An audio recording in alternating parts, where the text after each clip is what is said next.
Okay, hi everyone. Welcome to Be On Mainstream, our latest show. Today's what, the 30th of January, and the last time I had our special guest on, Chris Hughes, was we had him on in September, and he was sharing his vision for a sustainable lifestyle. Chris had shared a whole lot about what he was growing in his garden back then in Bournemouth, and he was sharing some of his plans. Obviously, this is 4 months on.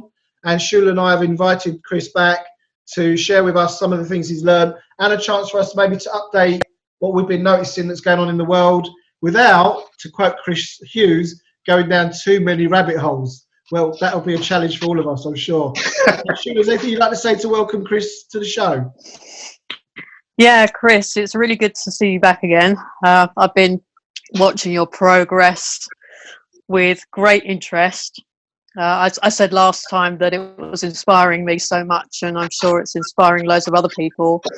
But I've definitely got some questions that I'd love to fire at you, just to really kind of get a handle on how your mindset has changed, how you've adapted to your current situation, the move and everything, and where you really are with everything. Yeah, well, thank you, Shulagh. It's been quite an upheaval.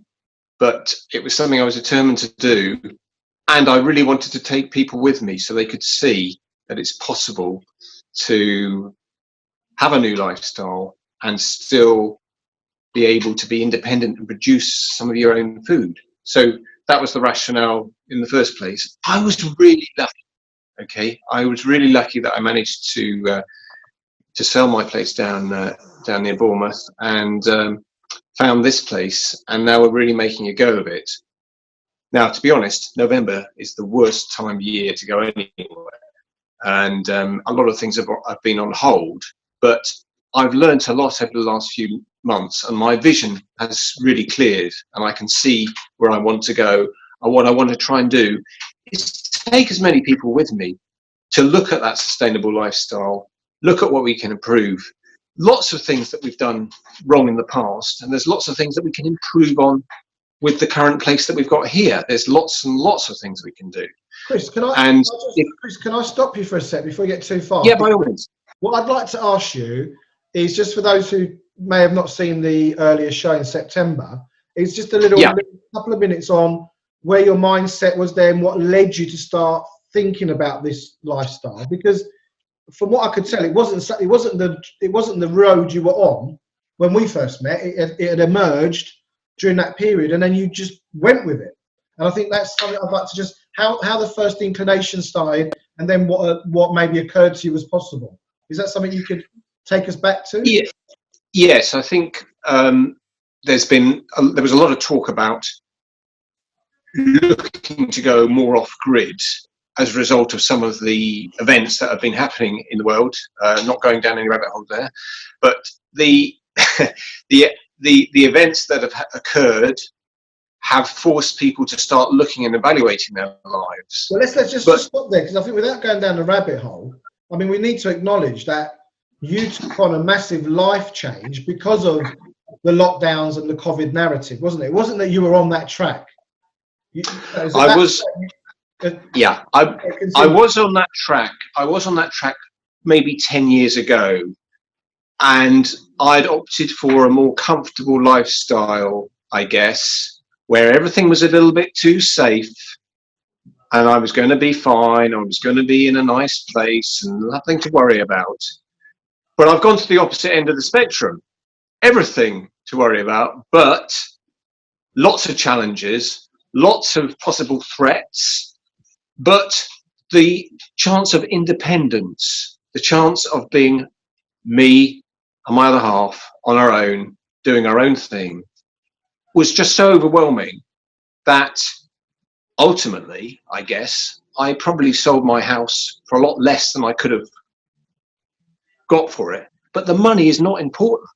The potential of what's here, where I've moved to in Wales, is that I could grow my own stuff. So arguably, I would have done this if I'd had the chance maybe 10 years ago, and maybe I'm a bit too old to do it now, people might argue. But I think I've got to do it now because I've been able to evaluate what the future might hold. But I don't want that future. I want a future where I have some say in what I'm doing and where I'm going. So that's probably where I'm coming from. What I hear in what you're saying, not that it's what you're saying, is that, you know, especially if you've been an adult for a while, a lot of things seem like a feasible idea, or they're options, or they're possibilities. And sometimes we don't, or we don't partake, or the circumstances don't conspire.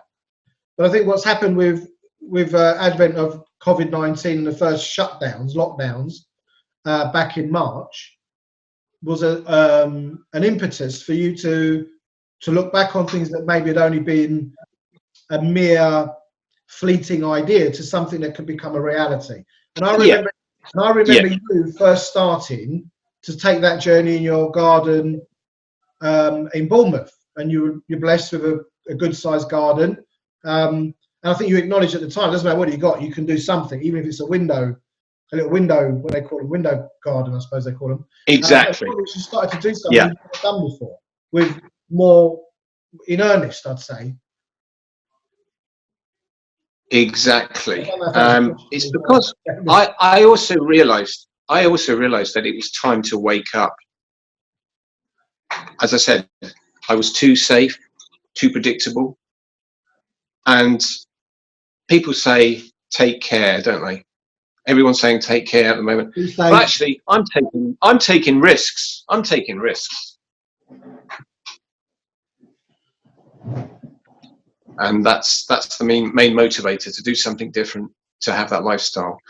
And I was in a rut. I've got to tell you, big, as I've said on my previous one, I was a big BBC fan, believed everything they said, and it was time to wake up, because that is not the case, without going down any rabbit holes. However, I now realise that I've got an enormous opportunity here, and I've been blessed with a fantastic place, which is wild. Let's not beat about the bush. It's the reverse of the safe. It's the reverse of being in suburbia. You've got to be ready for any possibility. Floods, you know, massive storms, snow everywhere, getting trapped out, as I did the other day, in the middle of a bog. I heard you got lost for 5 hours. Yeah, I got lost. But that highlights the fact that I thought I knew where I was going, and even though I couldn't see, I could see the house and the lights. I was over the other side of the valley, in this massive other side of the nature reserve, and I had to walk an extra 10 miles round it to get back, because I couldn't go across it. So just to get set the scene, current location is absolutely in rural, out in what would you call it? The sticks? I don't like that term personally, but how would you describe it?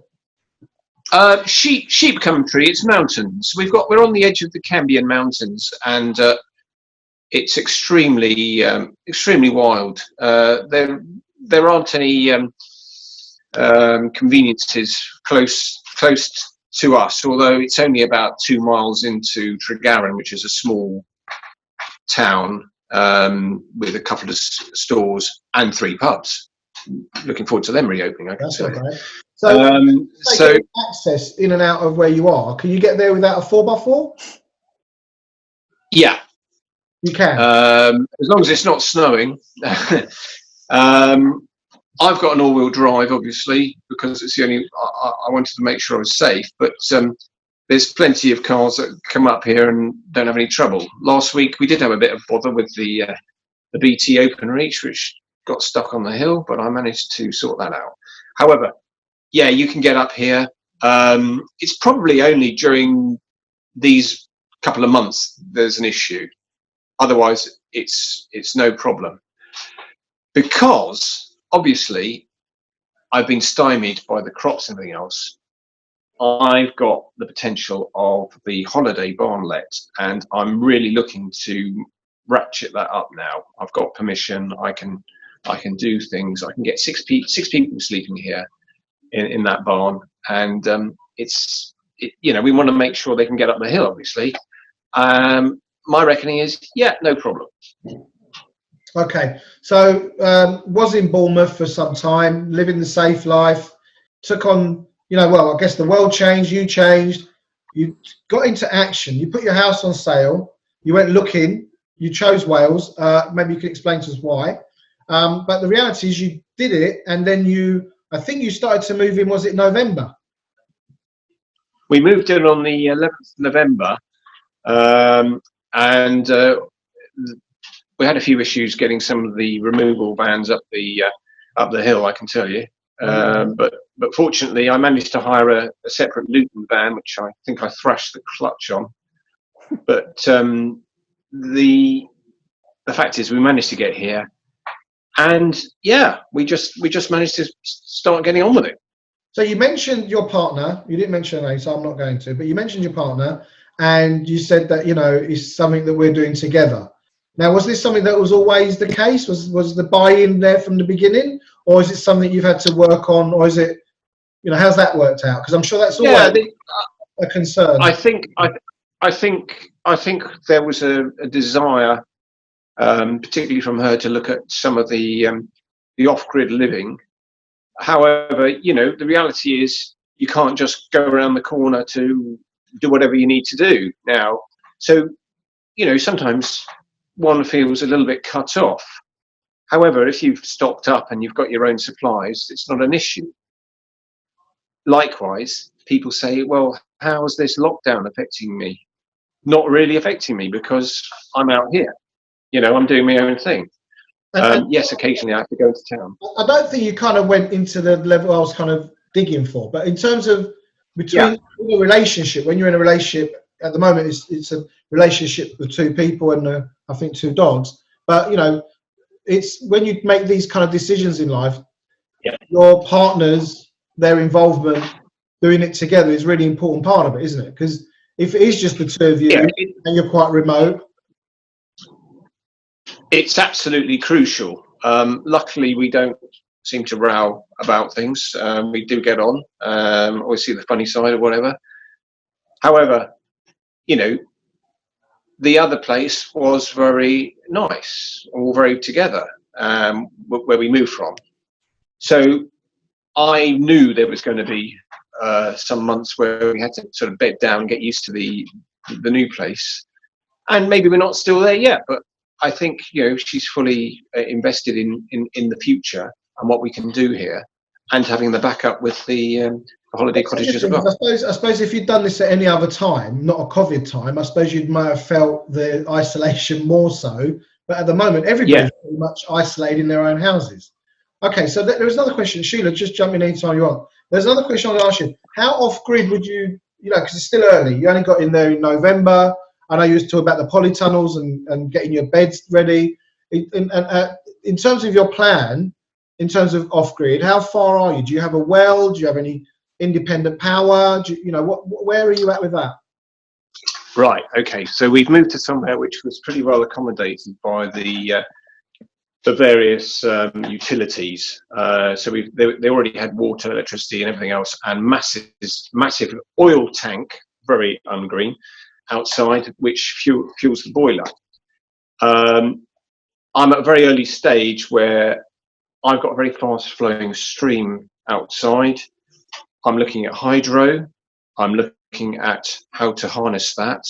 I'm looking at solar. A friend of mine who's the CEO of a solar company might be able to assist me in getting some of those bits and pieces in. And obviously, like today with the wind, although it's not as efficient as the hydro, that's another option. I have a friend who lives in Lampeter who is fully using wind power at the moment, and you know, he knows exactly how things work. But you still need perhaps backup with generators and everything else, and you know, that's an extra grand really. We'd have to fork out for a generator, which is diesel, or you know, and that's not really going to be forever, is it? So I am looking at the alternatives. I'm not as far down the track as I'd like to be, but watch this space.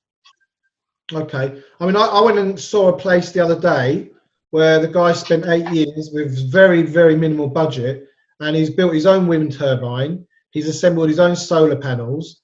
He's got a well, and Yeah. And he's like, you know, all year round, I don't need electricity, I don't need water. Between sun and wind, you know. And he said, look, you have to adapt your lifestyle a bit. You know, it's not like I have the washing machine going on 24/7, or, you know, open the fridge door, close the fridge door every couple of minutes. You know, you start to have to adapt new. You know, because obviously I can put more solar panels and put another wind turbine, but there's something about reducing your requirement. You know, what might be necessary. Yeah.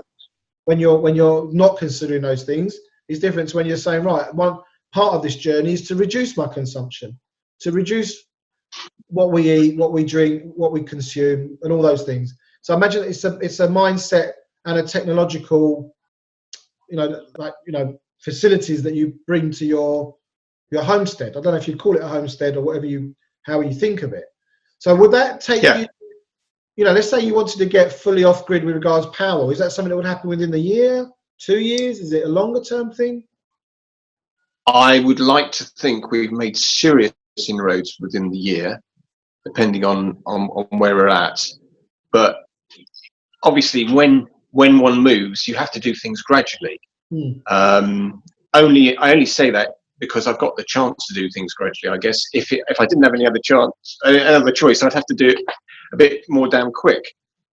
But remember, you're looking at somebody that was perhaps very comfortable in their previous life, and now I am prepared to take the risks, but I've got to make sure I've costed and made sure I've got the right way to go in the future, I guess. So I know you mentioned polytunnels and you said beds, I think, planting. I imagine you mean... Yeah, I've got a large plot, yeah. And so we've got a 50-foot polytunnel, which I need some assistant putting up. It's either, as I say, too wet, too windy, too snowy. There's always an excuse. But hopefully I'll have that up in the next couple of weeks, and then I can really go to town in earnest. Then I've got a massive chicken coop to build. Well, probably about 6 chickens, I'll be honest. And we can live off eggs as much as possible. Then I've got the stable where I'm looking to put goats. Goats, not brilliant around here, too wet, but we'll see how we go. Apparently there's a guy up the road that wrote a book about how I murdered all my goats. Some guy worked for, he was a private eye guy with Hislop in London, but he used to own the cottage over the way there. So I need to look at how to do that right. But yeah, lots of things going on. But do I do the power first, or do I do the food first? I think I do the food first, whilst I've still got some backup from a potential generator. If everything else fails, at least I can rely on that while I feed myself. So us, rather. So that's the plan. Well, the thing with growing stuff, and I suppose with generators and power, you can pretty much nail power pretty quickly. You just buy the stuff and you assemble it. Whereas with growing stuff, there is a natural course of events. It's going to take 3, 4, 5 months, depending on what you're growing, I guess. Exactly. And, you know, as I said on the last one, there's that wonder of seeing things come from seed and growing into something that you can actually physically eat, and really flourishing that abundance, seeing that grow. But there is that uncertain time. I saw it last year when I grew all my other stuff, and you have got to wait, and then miraculously things start to happen. So, you know, I'm not going to be providing all my own food immediately. Very much so. I'm not doing that now. I'm using the local shops and everything else. But in your estimation, given the quite large polytunnel, what are you going to be growing? Let's say you take a 24-month view of this. What kind of things will you be growing that you'll have on your, you know, at your disposal in the next couple of years? I mean, I imagine 2 years gives you a couple of seasons, a couple of summers. What will you be having? Like? Yeah. What would you be growing in England, even with a polytunnel? I imagine that gives you quite a advantage, doesn't it?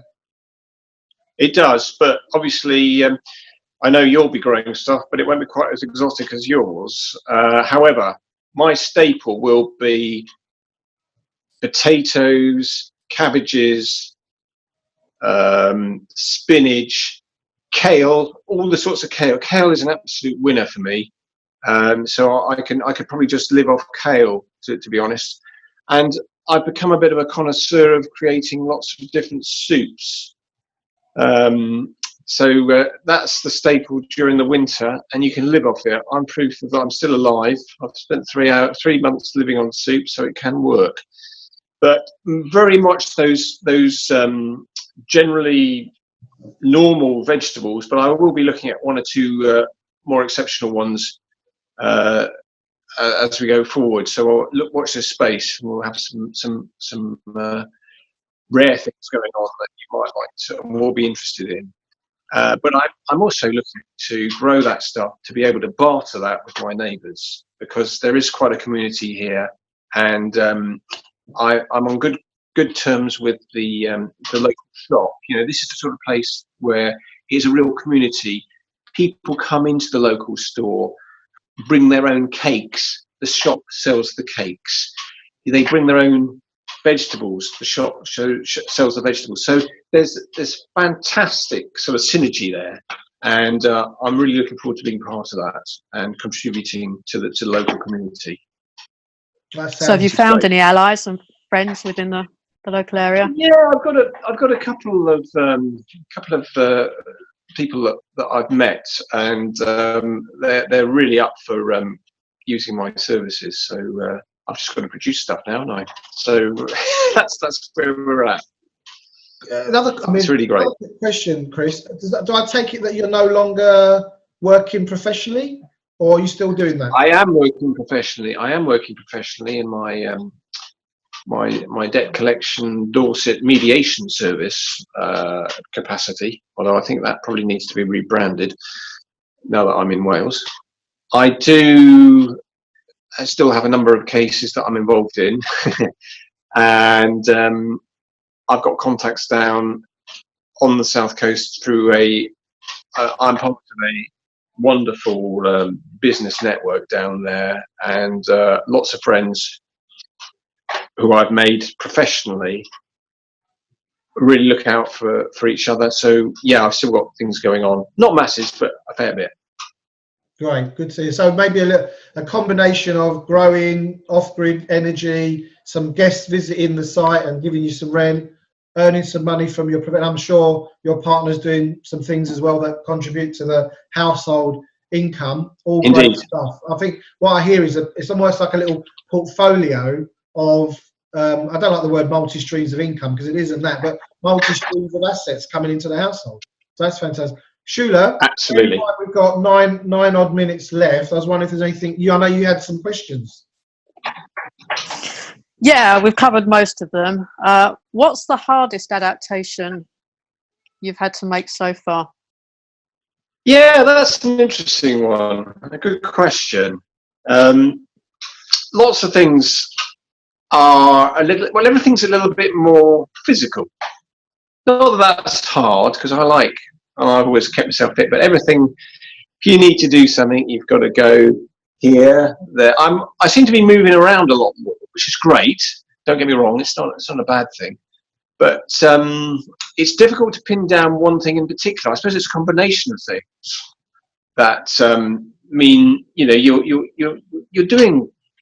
more active, but there's no, what I find is, there might be lots of difficult things to do, but I'm very motivated at the moment. I feel very motivated because, we're putting our heart and souls into this.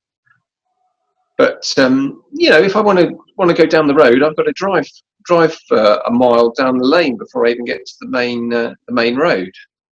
So that's an inconvenience, no more than that, but I can live with that.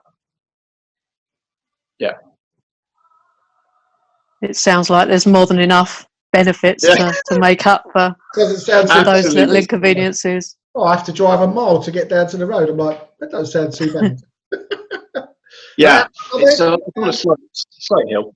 Would you say there were any, don'ts, like out and out? You made any very obvious mistakes or things that you go, Well, the first thing that I did was I was looking for the best place to put the polytunnel, and that isn't up yet. And the original, I wanted to keep everything neat and tidy. I thought, well, have it nice and near the house, then I could just nip in and out. And I was going to put it facing basically north. I hadn't really thought about it. I thought, oh yeah, I'll put it there. Look great there. Big mistake. You want it in the most southerly position, facing, well, basically facing east to west, which I'm going to have. And the sun comes round the hill over the south here and shines directly down to it and gives it lots of heat. I would have been a fool putting it there, but I was determined to. Big mistake. And luckily... And how did that mistake come about? Was it someone said, no, mate, you don't want to do it like that, you want to do it like this? Well, funny enough, yeah. Our nearest neighbour simply mentioned, you sure about that? And I thought about it and I thought, he's right. This is the guy that lives, 400 metres down the road. Thank you, Brian. Yeah, spot on. So, yeah. What I kind of gleaned from that is when you're heading towards a more off-grid lifestyle, the weather and the climate and the way the wind and the sun and all that works in your particular plot is an aid to you or a hindrance, depending on how you exactly. Harness it. The place I visited the other day, he said he put his huts a certain way because in the summer it gets very hot. And he said, if I put them another way, they wouldn't get the breeze. But this way, they get a breeze going across them. I didn't quite understand what he meant, but he's like across it. And what it does is it cools the huts. So he doesn't have to put aircon in. And he doesn't have to put an extra drain of energy requirement. And it gives people that cooling. So understanding the way the wind works or the way the sun or the rain or the water. And there was other things that he mentioned that, for example, he couldn't grow food where he was. And I said, why not? He goes, well, the sea is about, I would say, half a mile away. But he said, what happens is when it rains, it rises and everything gets salt water. So I can't grow any food where he is. And, when you walk onto a plot of land, it's like language, isn't it? There's lots going on that you just don't, as a townie, you have no idea what that means and what it represents. Yeah, I don't profess to be an expert, as I say. So I was guided by my neighbour in this respect because naively I just assumed, just put, and that's a classic mistake. Classic, not thinking a bit outside the box, really, what's going on. So I have learned to start being a bit more methodical how I look at what I'm going to do, rather than just say, yeah, do that. I think I would set myself up for a lot of problems if I did that in the future. So yeah, got to be mindful, very mindful. Mindful, and also leaning into those who have experience in these areas. I imagine you can really flatten the learning curve when you're connecting with others who've had experience, because some of these people have had lifetimes of this kind. It's that they don't know even what they know, but it's what they've grown up with. Yeah, exactly. Right, listen. So everyone watching today, we're going to have to cut off soon because we've done an impromptu update on Chris Hughes, his sustainability and self-sufficiency journey, without going down too many rabbit holes, which we've managed not to do.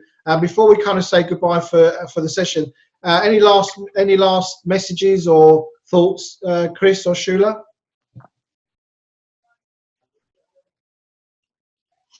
Well, from my perspective, I think I'm still happy to use the maxim, if I can do it, anyone can. I like and that. to go back to, look, you don't need 5 acres, 3 acres or whatever. You can make that difference where you are with your small garden or window box or whatever. You can actually physically grow your own stuff. And you'll feel really empowered by doing that. You'll feel great about it. And it will feed you too. That's fantastic. Thanks, Chris. Shulagh, any last minute thoughts that we'll round up? No, I mean, I love hearing all these tales about what you've been up to and seeing the pictures of yourself and the dogs and everything just really literally springing into life.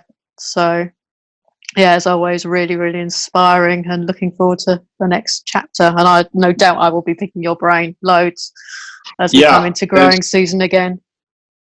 Yeah, the rationale with trying to obviously take lots of pictures as well is obviously to take people with me so they can see the journey, and hopefully they can follow my lead or follow my example, if it's a good one, in the future. Yeah.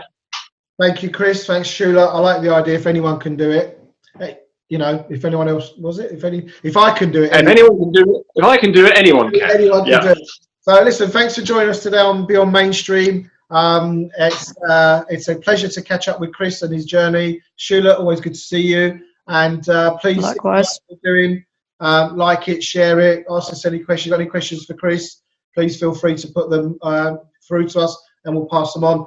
Reminder: we have a Facebook page called Beyond Mainstream. We have a YouTube channel called Beyond Mainstream. You can find us there. I'm Erkan and you've been listening. You've been in conversation with myself, Chris Hughes, and Shulagh Jacobs. Take care. Bye bye.